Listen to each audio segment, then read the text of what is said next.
चला आज आपण शेळ्या पोळ्यांपासून आगळी वेगळी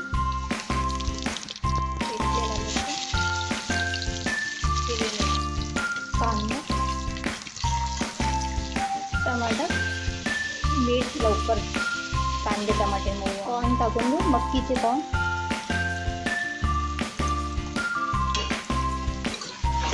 मिक्स करून घेऊया.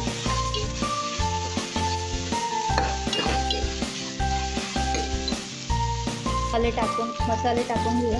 हळद, लाल तिखट, चिली फ्लेक्स, काळी मिरी पावडर, चाट अर्धा चमचा मिक्स करून घेऊया. मी इथे 5 अंडे घेतले, हे बघा. यांना आता मिक्स करते. बघा आपले अंडे सगळे तळले गेले. आता आपण याच्यात शेळी पोळी टाकून घेऊ. हे बघा मी असे शेळ्या पोळीचे असे रोल बनवून घेतले, शेवाळ्यांसारखे नूडल्स बनवून घेतले. आता आपण याला मिक्स करून घेऊ. हे बघा झाले सगळं मिक्स. आता कोथिंबीर टाकून परत एक झालं आपलं सगळं. आता सर्व करून घेऊ. बघा झाली आपली. कशी वाटली आगळी वेगळी